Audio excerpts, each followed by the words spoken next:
Excellent, excellent. Welcome, everybody.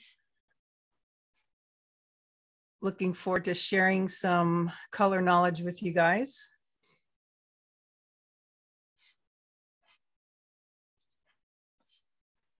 Sunny Iowa. Wow, it's sunny there. That's awesome. Melanie, hi, how you doing?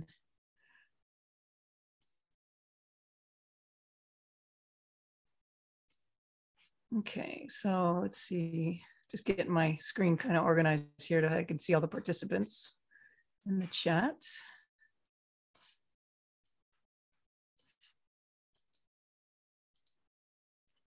So it is 1:03. I'm going to go ahead and get started. And we are recording, correct? Yes, we are recording. Okay, very good. So welcome. This is my talk on the persuasive power of color. And what I want to do is teach you how you can leverage the use of color to make more sales. It's a nonverbal way to communicate, and color can speak volumes to the audience in a split second. You know, color can instantly convey an emotion or evoke a psychological reaction that can motivate people to take action. In this webinar, I'm going to go through the learning of the different types of messages that color can convey, and you're going to understand what colors would best resonate with your target audience. And I do have a handout at the end that will be emailed to you once we're done with the webinar. So sit back and listen and learn, and maybe take some notes and enjoy the colorful presentation. So I love interaction in the chat. So if you could type into the chat, say yes if you want to learn a nonverbal way to communicate with color.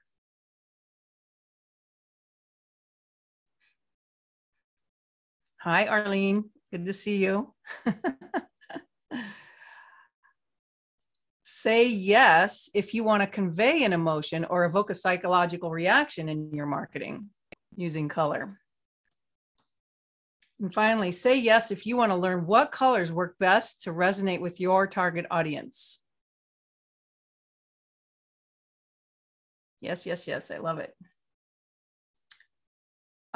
Just a thing about the Q&A. The Q&A is just for questions. So if you could put, instead of the Q&A, put it in the chat when you answer yes, that would really help me out. So we'll close out those questions that just say yes.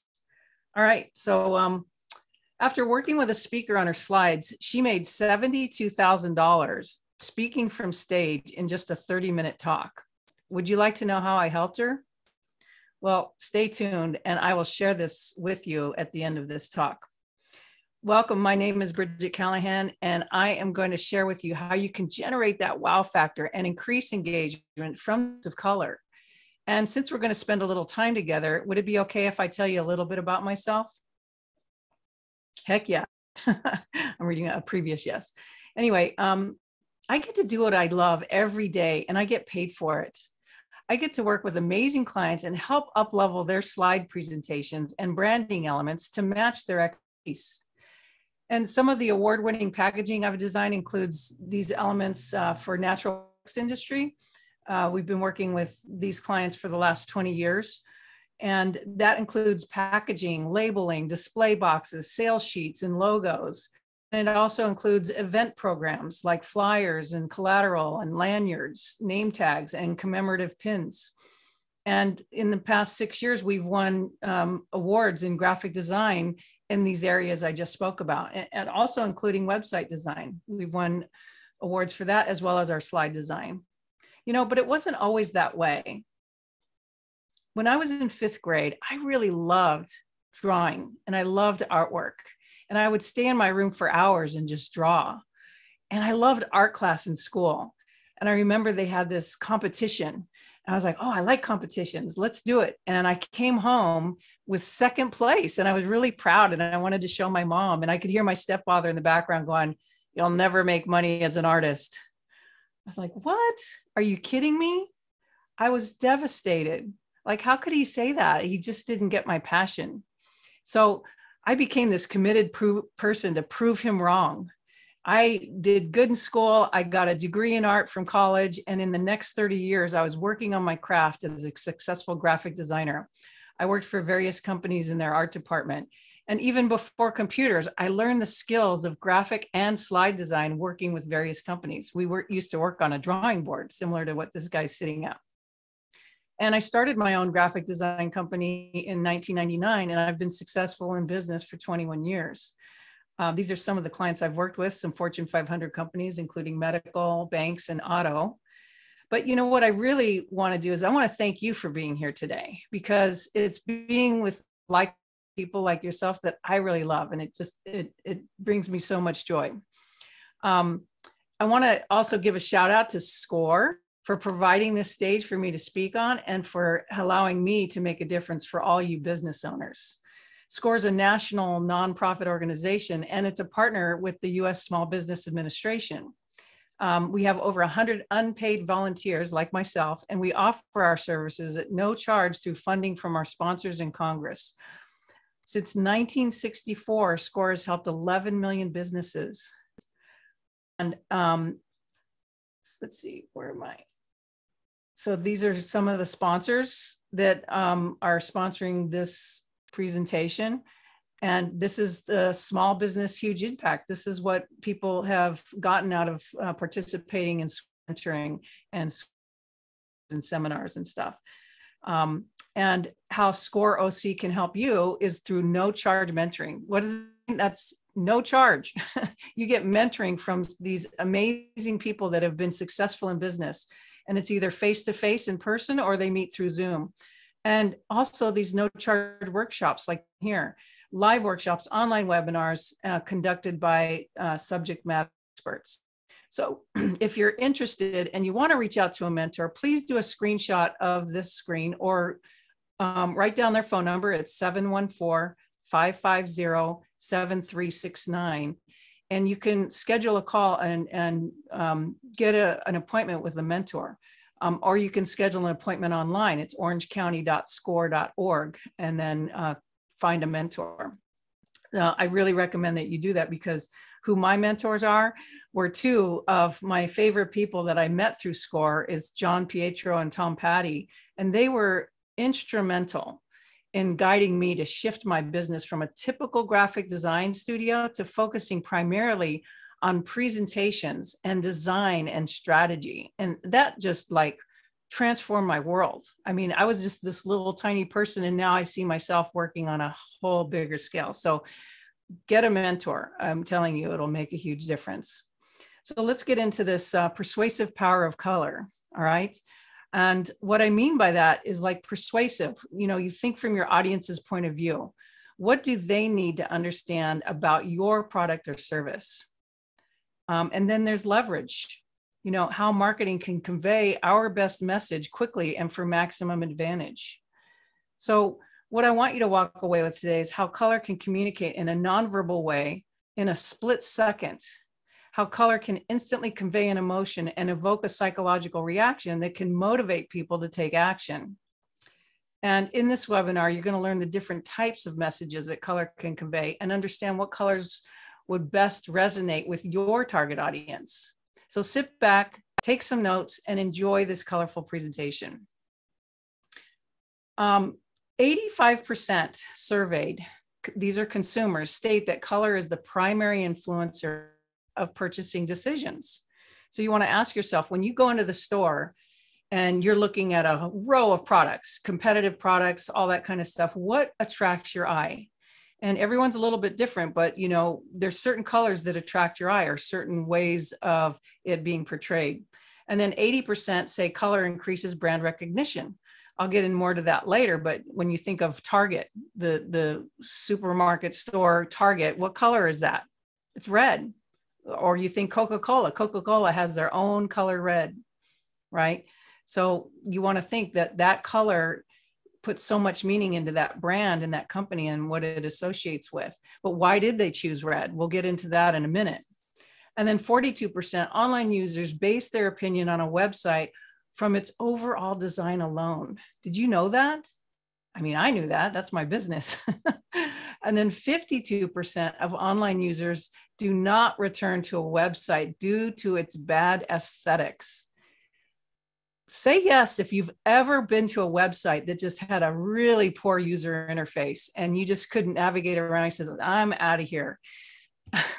Yes, we've all experienced that. The same with products on a shelf, you know, and you think like when you understand products in a grocery store and how they place it on shelves, why are all the children's on the lower shelf? Because your children are with you and they want to go grab it and they go, yes, Cheerios, this is what I want. I mean, there's so much psychology into placement of the products, the look and feel of the products, the color, and you know, a lot of these large companies, they'll do surveys and have people come in and vote on which type of design they like.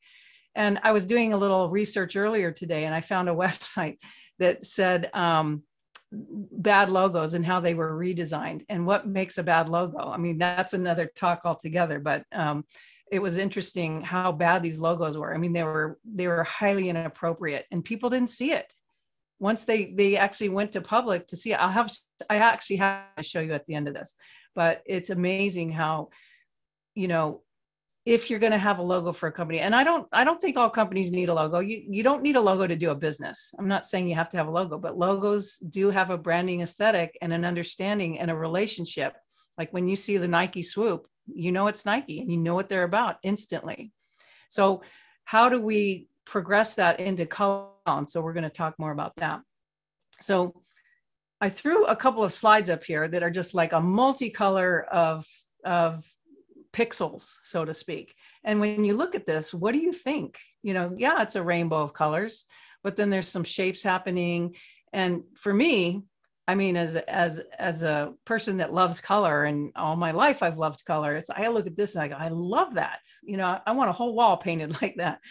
Or you see something like this, you know, the whole spectrum of color and the wheel of color. And then here's, you know, just some pictures I've pulled of, you know, just some conveyance of color. Like this person is looking at, how am I going to redesign this room? What color should I use? I need to paint it, you know, or this kind of abstract picture of paint splatters. And you've got the contrasting colors of the blues and the golds. And then you've got this glasses that are covered with paint. It's like, I don't think anyone's going to see through those glasses, but it's a statement, you know, and whoever would use this image for whatever marketing or descriptive reason, it has some compelling interest to it.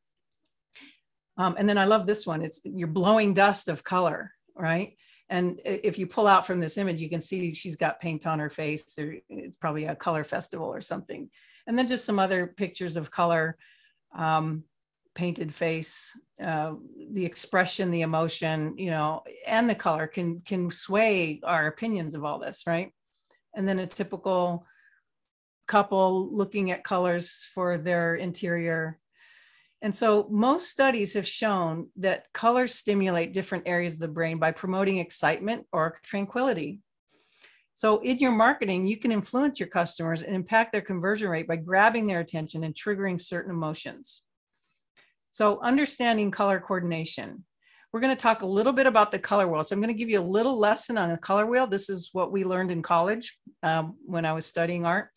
And the abstract illustrative organization of color and how they go around the circle and how they represent the relationships between color. You know, web designers, we use a combination of colors that go well together. You know, the color wheel can be divided into warm colors, using them in your designs to stir up passion, happiness, or energy. And so you could see like this is a set of warm colors. And then we've got cool colors. You use them in your designs to promote calmness, trust, and professionalism. But be careful when combining the warm and cool colors. If you're understanding them, if you're using them exclusively, they might confuse the user. And, you know, you might look too busy or untrustworthy. So you want to, we're going to go over more of the emotion of color and the meaning of color. And you can see, wow, I resonate with that word. What word resonates with that color? Okay, so we'll go over that in a few minutes. So here are color choices. Like these are the favorite colors of women, right? So women love blue, they love the purple, they love green, and they're really not crazy about orange, brown, or gray. And then let's go to the men. And men don't like that orange and brown either, but they're okay with gray. They just don't like that purple. and they like the blue, black, and green. So it's interesting to understand the differences between male and female and mostly what their colors are. Now, it's not, you know, blanket all around, but, you know, these are surveys that have been studied. So if you look how stunning the colors are in the bright yellow and the teal and the green, how they contrast, but how they're still attractive and there's some harmony to it. And then we carried this same color theory over into their slides and then into their brochure that was printed. You can see how vibrant that yellow is. And then it ties in with what she's wearing. And then the interior colors are harmonious to that yellow. And then we have business cards as well. Also look at contrasting color combinations here. We've got the green and the orange. So color theory can help designers determine which colors look good together. And it goes beyond just eyeing color combinations, although I can look at colors nowadays and I can tell you instantly whether they go together or not.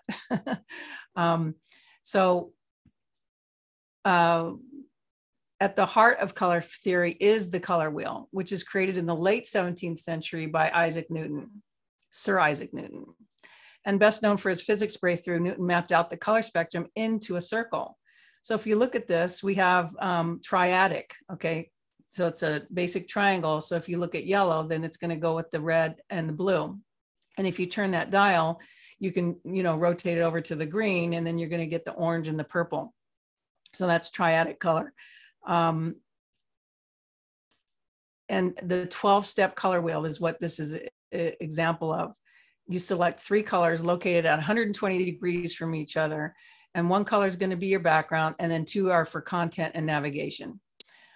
Here's a compound or split complementary. So you draw a complementary line across, and it's going to be that like kind of not quite orange. It's like a golden color, and then you got the dark purple, and then you've got the orange color and the blue. So those are compound colors.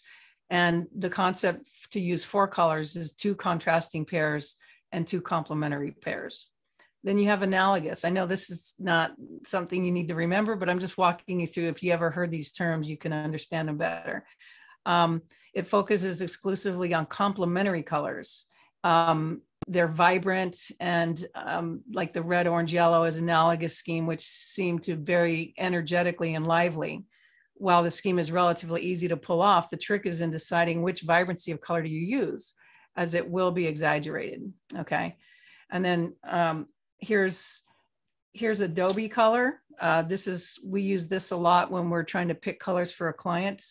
You can go to this website, it's color.adobe.com. And they have all the different selections of color from analogous, monochromatic, triad, etc. And I would just click on each one, pick one color, put it in the center, you know, dial it in the center, and then pick the little radio buttons and change them around and see what are the different colors. So like if I click on monochromatic, that same color in the center, look how different it is. So it's this color here, and then we go to this color for monochromatic, and then we go to this color for triad and complementary, and so on. And so what you could see, this is a quick way that I use what colors are harmonious for me that I think would resonate with my audience. And this is, I do this before even understanding what the colors mean. I just go from like a gut feeling, okay? So it's a fun tool to play with. It's a no charge tool. I would recommend writing that down for use. Okay, just compound, we've got shades, and then we've got custom. Custom lets you dial in different colors on its own. You know, we love color. In kindergarten, I wanted the biggest box of crayons. And back then, biggest box was 64, which was a lot. Color conveys messages, it evokes emotion, and it adds brilliance to everyday things. Color also plays a key role in logos. You know, if you go to Times Square in New York, and you see a sensory overload of business logos vying for your attention. Some use hues that are quiet, but eye-catching. Others scream out for your attention.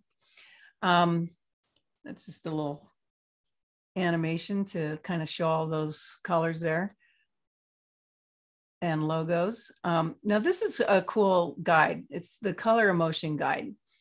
And what do specific colors say? and how have famous brands used them to their advantage? So if you look at this, you have on the top left going down, you have an emotion of color, like yellow is optimism, orange is friendly, red is excitement. Who would have thought that gray was balance? Green, peaceful. Yeah, blue is trust. Purple is creative. Interesting. And then you can see, as it scrolls down, you can see all the different companies that use those colors. I really love this graphic because it just kind of shows a rainbow of color and logos. And you see these logos like the Target logo or the Rolling Stones lick. That red is so identifiable. You can see it in an instant and it's that brand. Coca-Cola, Subway, Kmart. It's interesting how color just really dials in that brand. And it doesn't happen overnight. It's like years and years of they use the same color and we identify with it. But they pick that color for a specific reason. So on the screen there, you'll see the link to get to this graphic. So when we look at this and we identify the colors original, yellow, okay, is optimistic. It's the color of the sun. And it's easy to understand why yellow evokes feelings of optimism. It's clarity and it's warmth. It's a rich color and it calls to the mind gold and treasure. Another perk of yellow is that it's because it's so bright, it can stand out even when it's in a busy surroundings. Brands that want to put a smile on people's faces of consumers call on the power of yellow. However, they don't all use yellow in the same way. For example, McDonald's Golden Arches are kid-friendly and fun, while UPS's brown and gold shield is a dignified and slightly more subtle. Sun Chips make excellent use of yellow because of the very name of the product. And New York City logo designer, the logo company, explains more on that in the handout that I'm going to give you. All right, so then we have orange. It conveys confidence and it doesn't hold back. So orange is a color that doesn't let anyone pass by without taking a look. It stands out in the crowd and sends a message that says, I'm not afraid to be the center of attention. Orange is creative, it's youthful, it's enthusiastic. Hooters uses orange. While some people may not approve of the brand's dress code, the company doesn't try to hide its identity. Harley-Davidson also employs orange as a key element in its logo. And pairing orange with black and white takes away some of its quality, and it becomes together with the other colors. It creates a logo that is both tough and attractive. Orange is a kid-friendly color. Nickelodeon's orange splatter grabs the attention of the young minds. And Fanta and Crush orange sodas are easy to allure that sweet tooth. And then we have red. This is the get your blood pumping, right? Raise the energy level. It actually does raise your pulse rate when they look at red. It's powerful, it's warm, it's exciting, it's sexy, it's urgent. And it's the color of blood and romance, of stop signs and classic roses. So it's like a dichotomy. This punchy hue works well in entertainment as well. Nintendo's logo has a simple font and almost no imagery, but the use of red makes it stand out. You've got Netflix, you've got Target, you've got Canon and Avis and Coca-Cola, of course. And what's interesting is, as designers, we use a system of colors called Pantone, or the PMS system. And this is how we describe what color it's going to be when it prints. When it goes to press, I want to print on this color.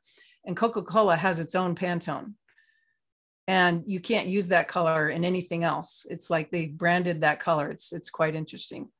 So then we go to purple. Let's explore the universe. Purple sparks the imagination. It's the color of royalty. It conjures up images of grandeur, opulence, and mysticism. It activates the imagination and enthralls the eyes. Brands harness purple's regal, anything is possible vibe to draw customers who are looking for an experience that is a step away from the ordinary. Like you have sci-fi there, you've got Yahoo, you've got Welch's, even Taco Bell. The color purple is bold, modern. And let's see, Aussie hair products also use purple. Styling hair is a creative endeavor. And Australia too is a symbol for exploration. And purple carries with it a sense of wisdom. Hallmark and Big Brothers, Big Sisters both use purple.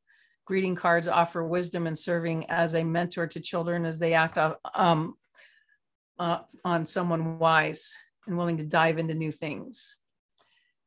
So then next we have blue. It's like find your strength. Blue is the hue of dependability. And it's like if you sit by the ocean on a clear day and stare up at the flawless sky, to know that blue is a calming color. The ocean and the sky are so mighty, like blue. And indeed, blue conveys feelings of strength, dependability, and tranquility. So I'm saying all these emotional words, and you want to hear what resonates with you and your brand or your company. Technology brands like Dell, IBM, Intel, and AT&T, they take advantage of that blue's trustworthy message. And they create products that people rely on day after day. Brands that sell appliances and machines love blue as well. GE and Ford both use it. It's a handy go-to color for companies that pride themselves on professionalism, reliability, and hardiness. And then next we have green. Embrace your environment. Green is for growth. Earth may be a blue planet, but there's plenty of green in here as well. Green is serene and peaceful, and it conveys the idea of growth. Many brands whose products deal with the environment utilize green, like John Deere, Animal Planet, the Girl Scouts. Of course, green's value goes beyond natural focused companies. Whole Foods take advantage of the fact that people associate green with health. And then lastly, we have the black and white, and it's simple and elegant. Technically, black and white aren't considered colors. Black is the absence of color and white is the combination of all colors. So one of the assignments we had to do when we were in college was we had to take paint. And what am I thinking of? It's not the oil paints. It's the other paint that dries really quickly. I forgot the name of it. Help me out here. Anyway, we had to take that paint. We had to mix them together and create the color wheel.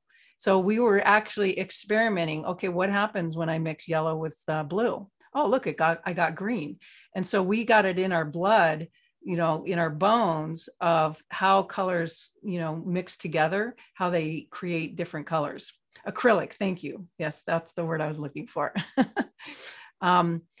So when you look at black and white not being a color, it's still a color. White is clean and pure, and, it makes the logo timeless and beautiful. Nike and Puma use black for its edgy vibe, while newspapers and other publications use black and white for combinations of balance and simplicity. Gray also plays an important role in the logo world, especially when it's shined to a silver finish. Car companies like Mercedes-Benz and Honda use logos that feature the silver. And the psychology of color is a deep subject that fascinates scientists and us lay people alike. So however you can understand the basics, use those principles to design your company branding and what you evoke to attract your clientele.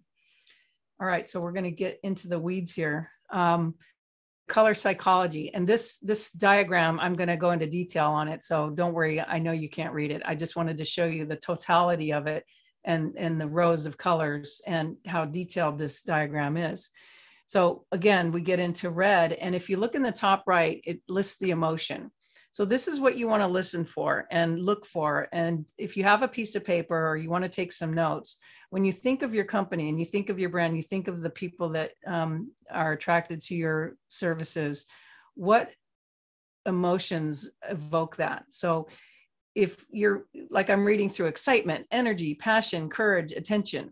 I like passion. I like that word. I'm going to write that one down. Then we go into orange, and it's optimistic, independent, adventurous, creativity, and fun. Well, I love creativity and I love fun, so I'm going to circle those. Yellow is enthusiasm.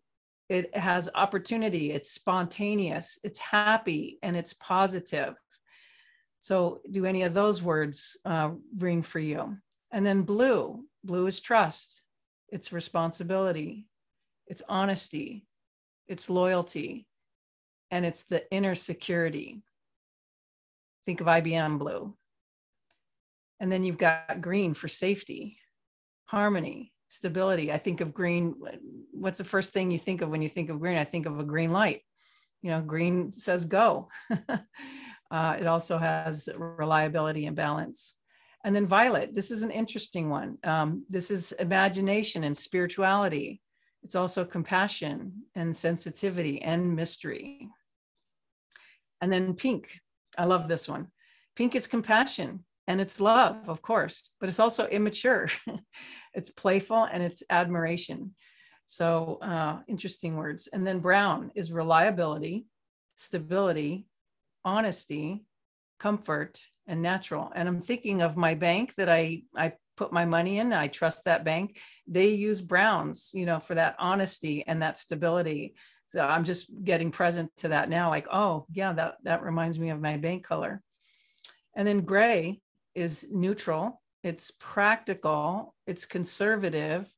It's formal, and it's quiet. And then finally we have black is powerful. It's control, it's authority, it's discipline, and it's elegance. And I think of black like, you know, the Academy Awards, they're all dressed in their show blacks, and, you know, the most sparkly, well, the women are, men usually dress in black, but, you know, black is that beautiful black dress or whatever. So it does evoke a certain emotion. And also in these slates, you can see what are they used for, you know, what industries use them most likely. And then at the bottom of the slide, you'll see the hex colors. The hex colors, I'll talk more about hex in a minute. So when you think of all these colors, right? I just took this slide and I listed all of their emotions, okay? And then I thought, I was curious, how many words are used more than once? So I listed them all, and then I went and highlighted the duplicates, okay? Can you see that? And so I got, okay, compassion, honesty, reliability, okay, cool. And so then I went to circle, like I love passion, I love playful, I love excitement, I love imagination, authority is important to me, and then of course, creativity. So now that I've circled my emotions that I like and what I convey and what I think I resonate with my clientele, then I want to see, okay, where do they line up? So we isolate them and then we go see, okay, so we've got red, orange, violet, pink, and black. All right, so those are my colors. So looking at that, all right, I'm not so crazy about the pink. So let's take the pink out. All right, I'm liking those colors better. You know, if that's the emotion I want to convey, those are likely the colors I want to play with.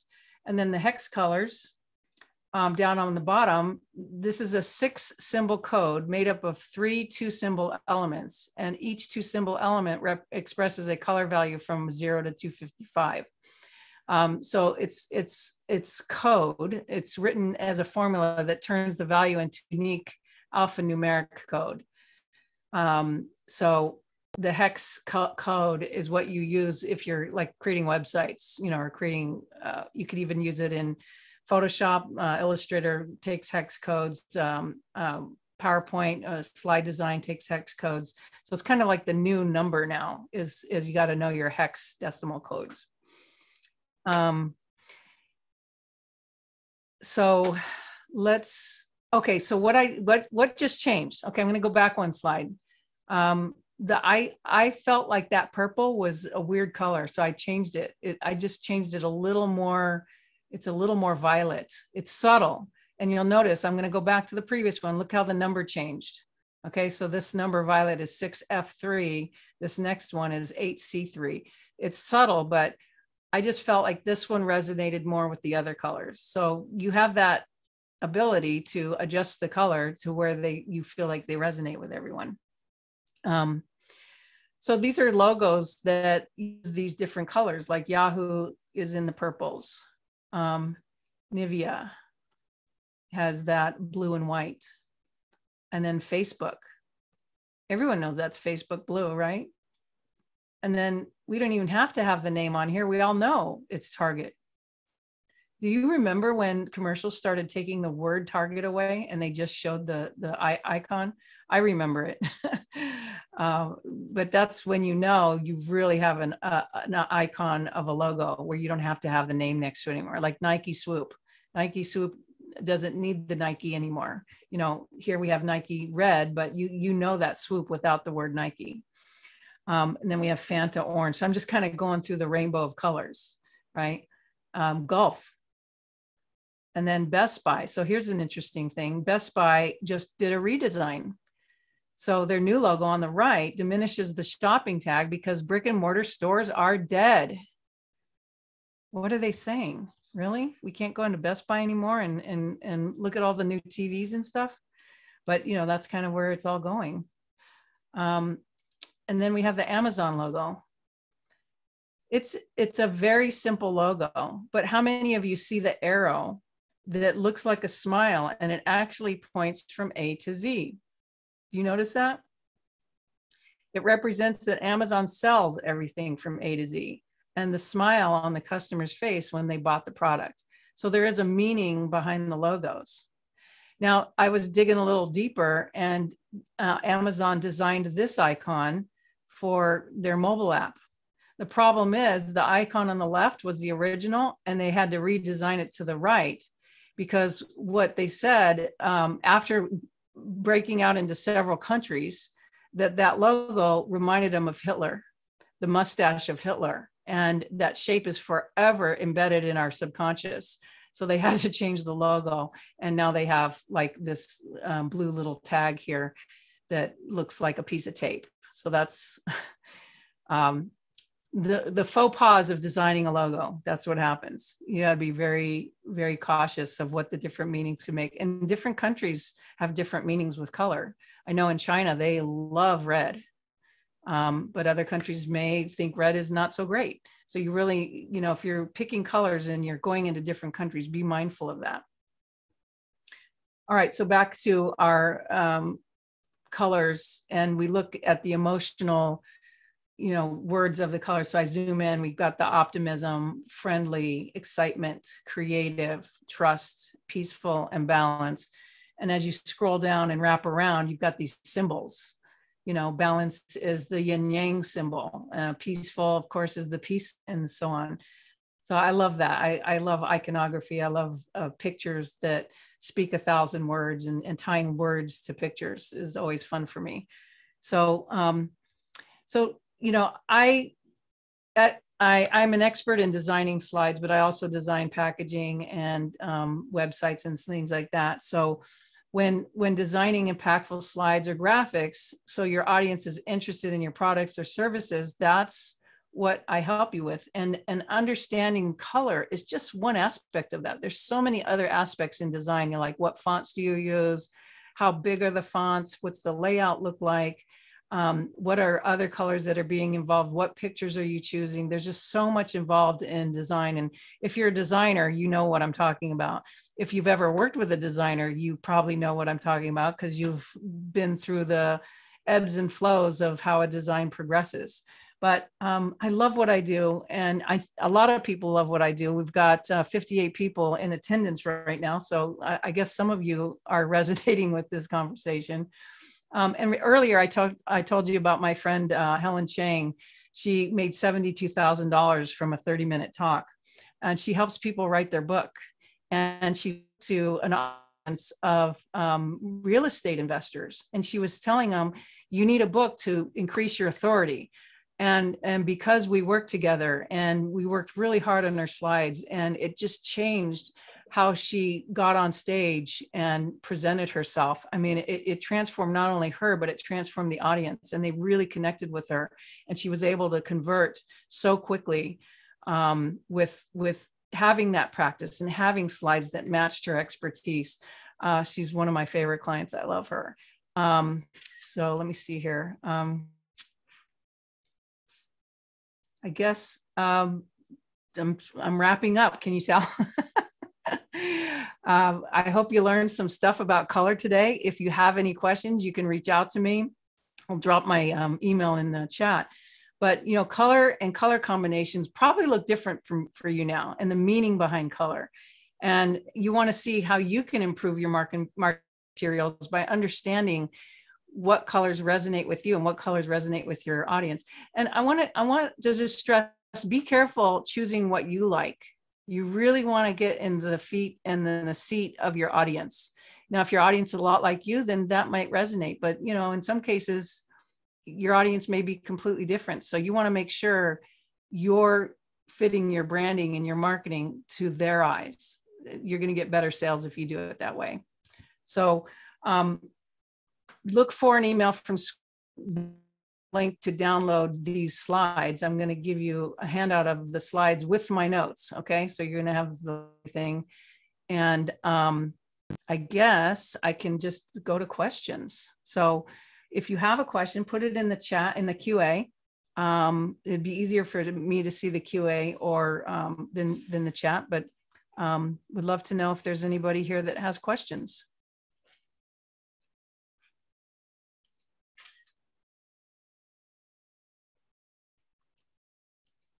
Should I stop sharing?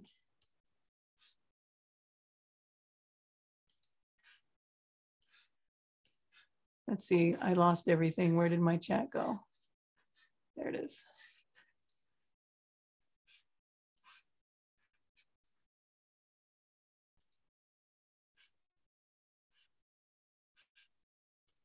No question?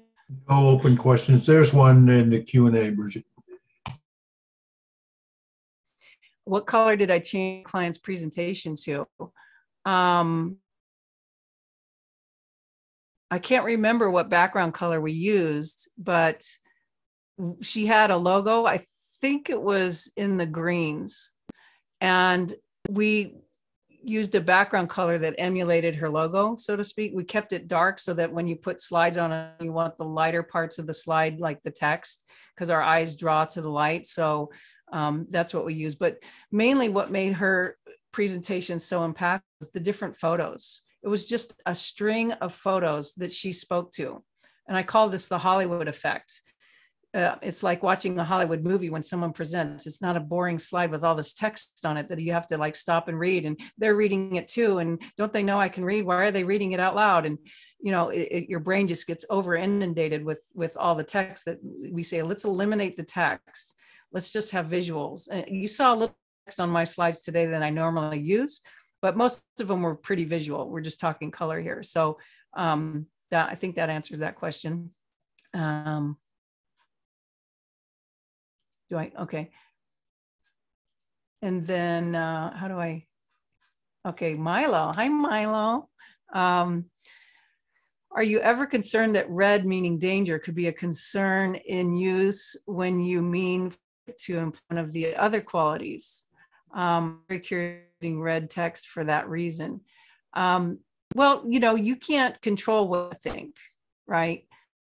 And it's kind of what you're surrounding it or what are you speaking to. It's like, I don't look at the Target logo and think danger. Look at the Coca logo and think danger. Stop sign and, you know, danger. It's kind of in the context of how you're using it. All right. I hope. And Agnes, you talked about the logo marketing material. Can you talk about selecting colors for the retail store and there's special considerations to keep in mind? Absolutely. Retail layouts are so critical. I mean, companies have large amounts of dollars in making sure that they've researched and they've put in place the right colors for their target audience, especially and you could just see this. You can go into different stores, like a retail store for women's clothing is going to look completely different than a retail store for men's clothing. It's going to look completely different than a retail store for toys. Okay. When you walk into that store that's attractive to you, notice what is it that I'm attracted to and what works. And then you walk in other stores and it's like a five and dime store or a flea market or something like that. They don't put a lot of thought to layout or they're putting out there, and it's kind of like this jumbled mess, right? So definitely you want to be mindful of that. So, okay. And then we have an anonymous attendee. What's the maximum number of colors to use in a logo? Maximum, it really depends. I mean, because a logo can be two colors. It could be orange and a gradation orange, right? From a dark orange to a light orange. So do you all those colors in between? I wouldn't. I would just say, you know, the two main colors are those colors. I would study different logos. See, do you see a logo with 5 or 7 colors? I don't know if I've seen logos with that many colors. You pretty close for 3. Answer for that. And then points take away from the listener. So I'm not sure what the question is, Michelle. So if you're asking, does power take away from the listener, or you're saying it, it depends on what's on the PowerPoint. Most slides out there do take away from the speaker. They're up there and distract, and they're not congruent with what the speaker is saying. They're not well thought out. They look basically like the speech cheat notes, and the audience knows that. And so they were snubbed. Okay. They feel like, wow, time's well spent here. They didn't really spend much time on those slides. Or why are they showing this? Why are they reading this to us? I can read it, putting it up there. Because here's the thing. In the US are visual learners. They're visual learners. You want them something to, do you want them to read? I mean, for them to read and then listen to you talk, they can't do both. So I tell speakers, if you're going to have that much text on slide, walk up on stage, turn your slide on, then walk off stage and just click through your slides and let them read them. I know they don't like to hear that, but it's you know, using slides. How do you dance through that presentation? An accompaniment of the speaker. Are you connecting better with your audience, or are you putting them to sleep? That's probably the goal question. Hope that answers. If not, put in another question. And then anonymous says, kids have a psychological meaning as well. Absolutely. I mean, what shape?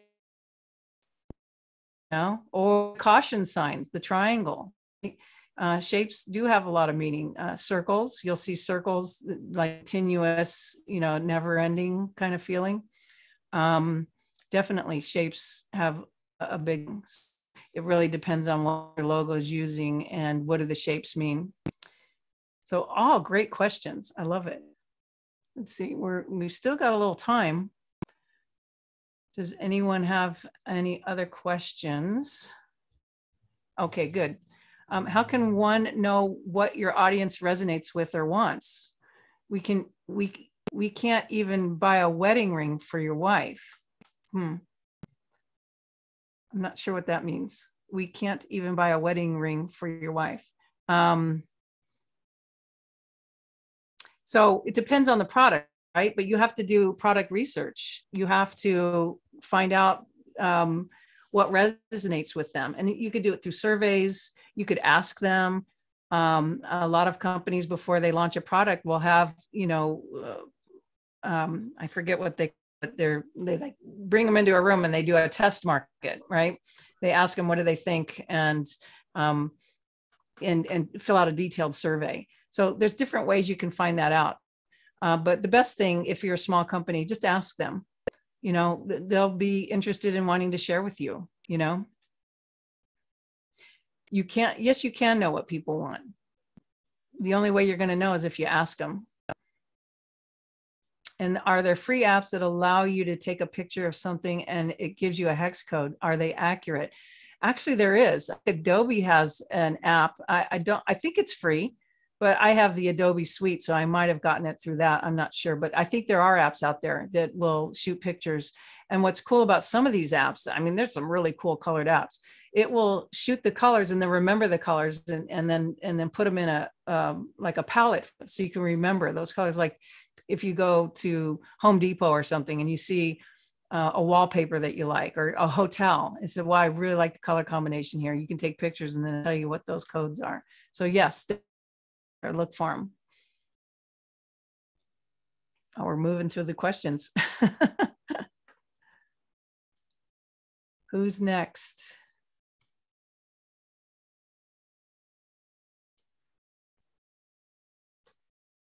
I can't believe I answered all these questions. I'm just like firing them off. Let's see, what questions would I want to answer? Yeah, Bridget, you've got one more in Q&A. Oh, there we go. Okay, good. All right. Any tips on seeing if the same logo choices we receive a designer like yourself have been used identically or similarly by other brands other than using Google reverse image search? As far as I know, that would be the best choice. Another program we use is rev.com. It's similar to the Google. And then there's reverse image searching in like Adobe stock photos and other stock companies now, where you can put a picture in there and it'll find similar images that you can use. I guess bigger companies would hire a lawyer to do a research and a copyright thing to make sure that their logo is unique. And you know, if the designer has any kind of integrity, they're not stealing from other sources. But my favorite quote of all is from Picasso. And he says, good artists borrow, great artists steal. And basically he's saying there's no original idea. We get ideas from all kinds of things. So as a designer, I'm looking through magazines, I'm looking around at signs, and I'm looking at different things that inspire me. And if I'm working with a particular client, I'm going to be looking for their intention. And I'll see ideas, and then I'll formulate it. I'll take pictures and I'll put them together, and I'll start formulating ideas for what would be the most appropriate branding for this company and what's unique. And I also look at competitors. We'll do a competitive sheet where we'll find all their competitors and put their logos and their branding and their taglines and all that together. And we'll see, what are the other people saying and how can we stand out from the rest? So those are just some exercises that we do that you can do. You know, it's actually kind of fun to see, what are my competitors doing? And I remember when I had to do this in the slider, and at first I got really mad. It's like, they're doing what I'm doing. I'm not unique.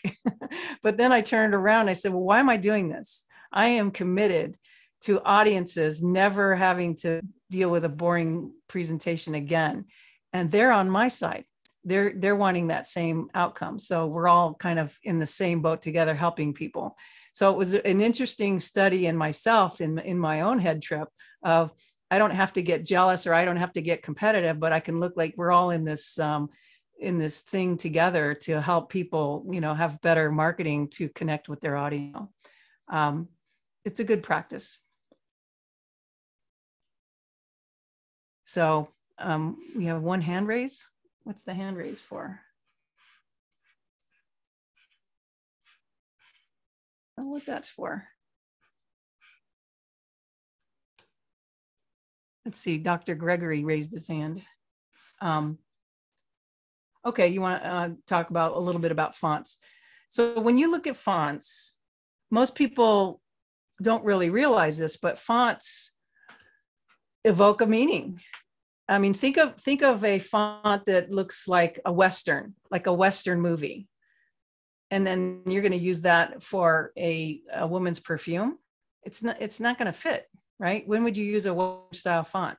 So being a designer and looking at thousands of fonts, I actually worked at a font company for a year. That they were, and this was before computers, right when computers were coming. And the woman that owned the place could tell you whatever font you would show. What font is this? She'd tell you right away. She had all the fonts memorized. I was like blown away. I'd have to look it up and try to measure it and all this kind of stuff. And but you get a sensitivity to these fonts. And so when people pick fonts, they're not really looking at it like as a whole of, where have I seen this font before? You know, and a lot of people pick the fonts that are in the computer, and they're the basic fonts, or there's some kind of weird frilly font. And they think, oh, this is a cool font. It's because you've never seen it, but we've all seen it. And it's old and drab, and it says that about your flyer when you use it. And they'll use these frilly fonts thinking, oh, this is a cool font. And they'll spell everything with it. And it's hard to read. It doesn't make any sense. It's really kind of a display font. Display meaning it would be one or two words, and that's it. And then you don't put the whole paragraph in that font because it'd just be difficult to read. So there's serif fonts, there's sans serif fonts, there's slab serif fonts. You can look all this up online, what they mean, but I'm a sans serif girl. I love this, the hard, straight lines. I think it's easier to read. The newspapers use serif fonts because the tails on the fonts actually have you move through the lettering quicker. So those are kinds of the different ways of fonts. And so do you think it's smart to pay for a font. Absolutely. Yes. Pay for the font, own the font.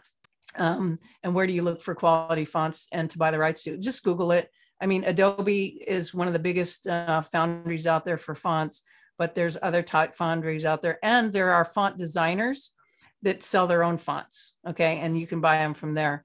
And then you own the font and you can use it in all your marketing and advertising. And when you have the font and you own the font, then you can hand that font to your designer so that they can design with it. So just know that I think it's important that you own the fonts that you use. So great question. Wow. So much fun.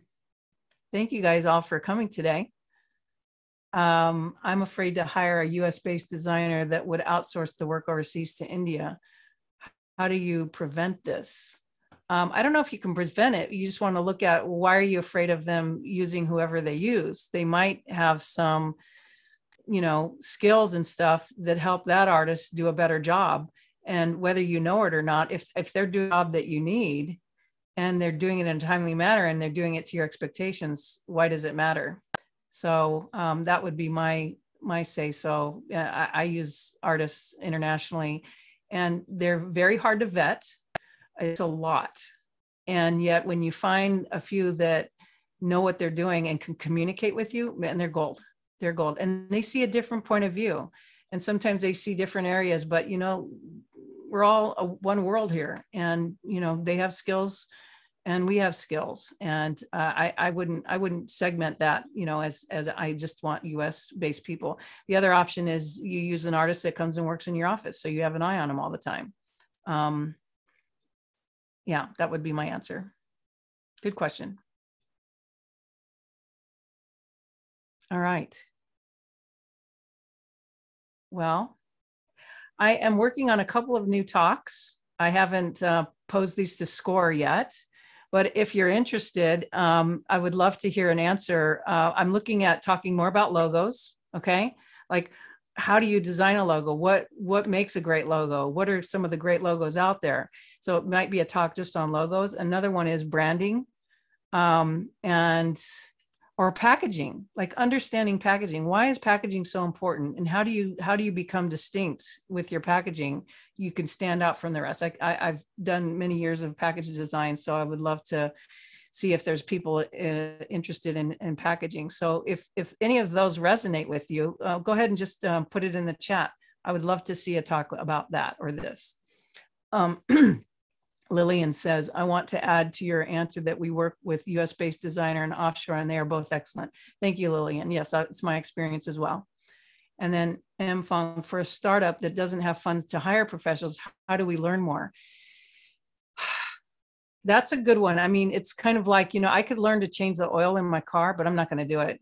First of all, it's going to take too much, and the cost to change it's not worth my time. So if you're going to want to learn to design your own logo and stuff, it could take years, but there's so many videos on YouTube. If you're trying to understand logos or understand packaging or understand color, you can find a lot just by Googling it in YouTube. And you can also reach out to the colleges. So students who are in school need experience, and they may be willing to either do it as a practice to get into their portfolio, or pay like a stipend or something. So that's another thing you can look into as students in school.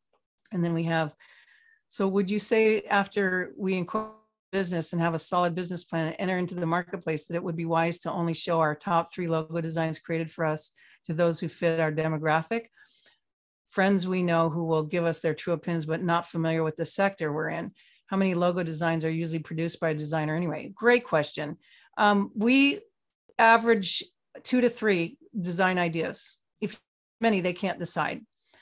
And we go through a very detailed process before we even go to design. And we interview that client and we say, okay, what kind of logo resonates with you? And I had one client tell me, well, I'll know it when I see it. Oh, you must have an unlimited budget then. But I've actually developed a series of questions and engagements clients so I could almost read their mind, because most of my clients tell me, it's like you read my mind. This is exactly what I wanted. So finding that conversation and then going to design, I think, is really important. And if you want to do your own homework, is to go out there and pick 10 logos out there in the world that are your favorite logos. And then ask yourself, why is this my favorite logo? And people go, I don't know. I said, well, I love the FedEx logo. Why do you like the FedEx logo? It's simple, it's clean, and it's got an arrow pointing to the right, meaning it's going forward. And they're like, an arrow? I never saw that arrow. Well, look at the FedEx logo, look for it. I loved the old Bank of America logo because it had the eagle in between the B and the A. And why do I like all that? There's deeper meanings to it, but it's like, you look at logos and you have a reason why you like them. You want to delve into, why do you like them? And that's going to help you kind of resonate you like, but then you want to also see what is your clientele like? Because, if your clientele is in their early 20s or 30s and you're more in your 50s, you may not know what these newer, younger people want. And so that's where you have to do surveys and stuff and find out. And I like the idea of asking. You can ask your friends and family, but they're going to have their own opinions and it may not be the right opinion. So you want to be careful with that. I've spent years and years showing my designs to my family, and my family still doesn't understand what I do. They're getting a better glimpse of it, but just go out there. And we did a package design for a client, and we actually put a contest on Amazon. Was it Amazon? Yeah. And they got to pick A or B. And we weren't surprised they picked, I think it was A that they picked, but it was a way to do it, because it was going to be on Amazon. So that was a great place to do the contest. Also through Facebook, you can do that as well. And then how many separate rounds of design is standard in a contract? If they're getting paid for each round of changes, I imagine it would incentivize many designers to not to apply their efforts fully at the beginning, because after 2 to 3 changes, they can start charging for additional changes. It's a great point of view to look at it that way. Designers and different integrities and ethics involved. For me, I want to make the client happy. I want to meet their intention. I also want actually exceed their intention. I also want to make sure that it's useful. Sometimes a client will want something and I'll have to tell them, that's not going to be useful for you. And here's why. I really try to stick to 2 to 3 rounds of revisions, but in some rare cases, the client goes, they disappear for like 3 weeks. And then they come back and they say, well, I had 20 other people look at this and we have more changes. And so they've done their vetting and now we're going to round 4 and they know they're going to pay for it because it's in the contract. But when I'm going to 2 or 3 rounds of changes, listening keenly to, well, what is it that you didn't like with this one? Or what did we miss in it? And are they closing the gap for what you really want? And do they know what you really want? So that's kind of the things to look at. I don't design so I can make as much money out of the person. That is icky to me. Are there designers out there that do that? Probably. But I wouldn't look at that as all designers are that way. So I hope that helps your question. Great question, Anonymous. All right. Well, I think are over time. So if there's no more questions, thanks again. Thanks for your great questions. And I hope to see you next time, right? Oh, I was going to put in the chat my email. Here's my email.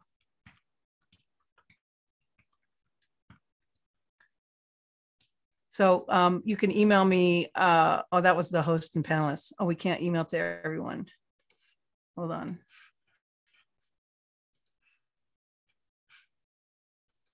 Can't even get my chat.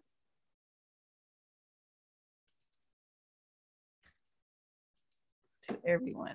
Okay, here's my email. If you have any questions, email me.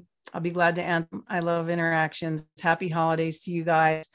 And we'll see you next year.